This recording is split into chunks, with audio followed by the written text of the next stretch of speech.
Today in Los Angeles, a rare fiery phenomenon and a dramatic police raid make headlines, plus a tragic trail fall, facial recognition at the parks, and big money shaping local elections.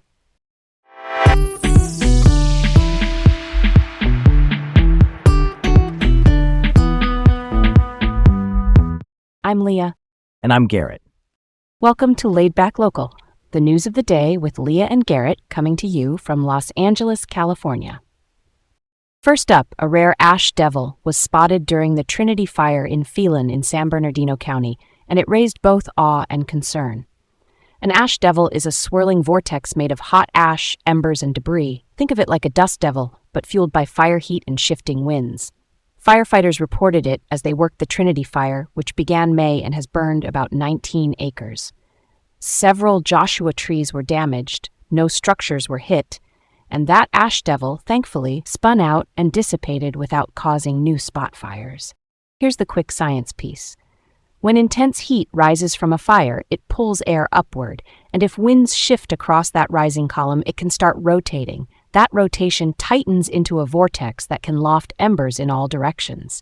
That unpredictability is why they're dangerous. Crews are still securing the area and watching for flare-ups, which are small reignitions. It's rare to see one up close, but it's a reminder of how weather and wildfire behavior can interact in surprising ways. Yeah, that kind of blew my mind.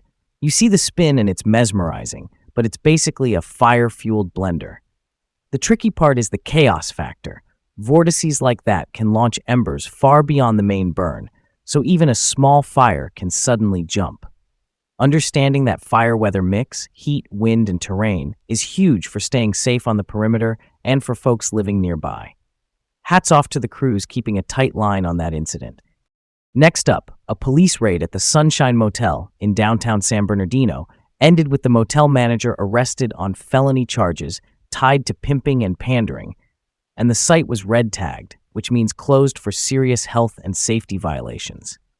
The San Bernardino Police Department, that's the city's police force, rolled in with armored vehicles and a helicopter after a longer investigation into illicit activity in a corridor already known for prostitution. The department says it's targeting those who exploit vulnerable people, pointing to suspected human trafficking networks in the area. Quick definitions. Pimping and pandering are legal terms. Pimping is profiting off someone else's commercial sex acts, and pandering is recruiting or persuading someone to engage in those acts. The raid was dramatic and even captured on video set to Bill Withers' Ain't No Sunshine.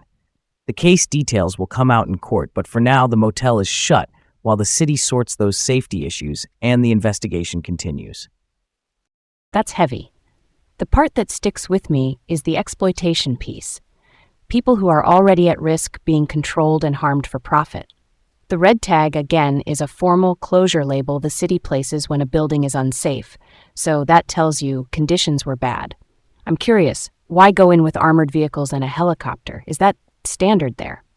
Good question.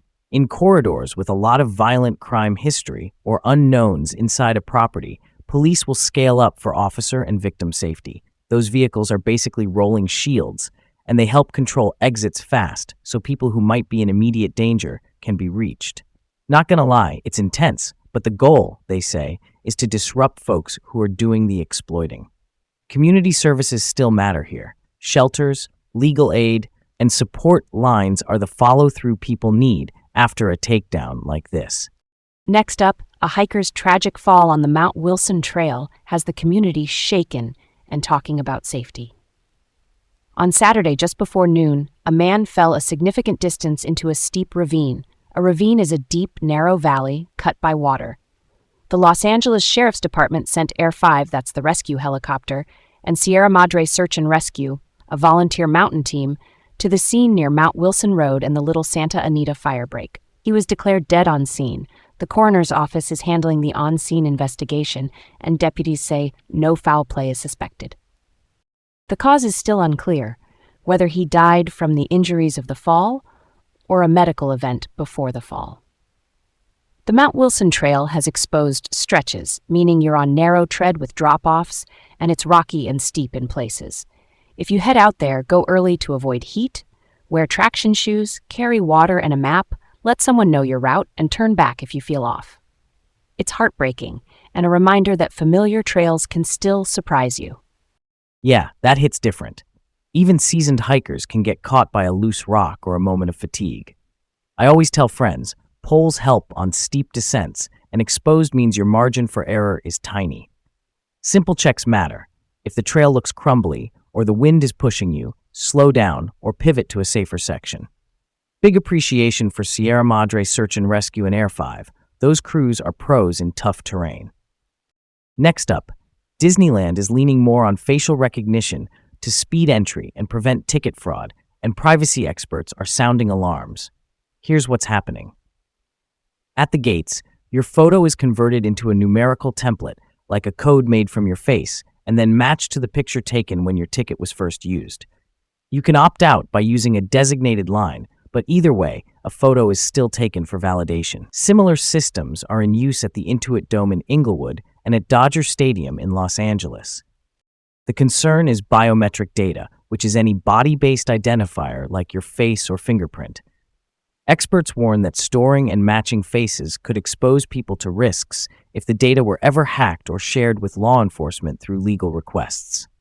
Disneyland says it's about convenience and stopping fraud, but the bigger debate is how much surveillance we want built into everyday fun. It's a trade-off, fast lines versus a growing database of faces. I feel that unease. Convenience is great, but your face isn't a password you can change. Why keep so much data at all, especially when families and kids are the main guests? If you're heading to the parks, read the privacy policy, look for that opt-out lane, and decide what works for you. Real talk. It's a fine line between smooth check-in and giving up more than you realized. Last up, big financial contributions from unions, businesses, and even family members are shaping the June 2nd Los Angeles primary. Independent expenditure committees, which are groups that spend money to support or oppose candidates without coordinating with those candidates, can take in bigger checks than a regular campaign. That's how donors bypass the usual fundraising limits.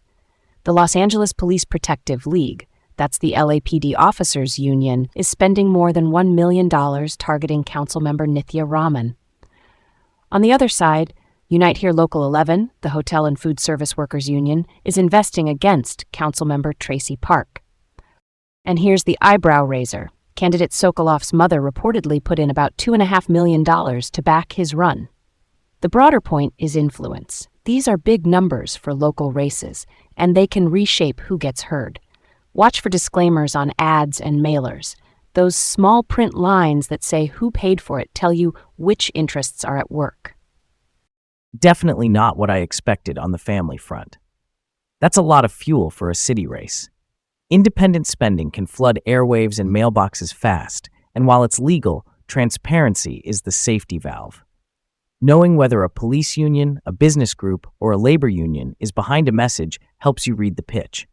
With June's 2nd close, that's something to chew on. Thanks for joining us on Laid Back Local, the news of the day, with Leah and Garrett, here in Los Angeles. Stay informed, have a great day, and we'll see you tomorrow.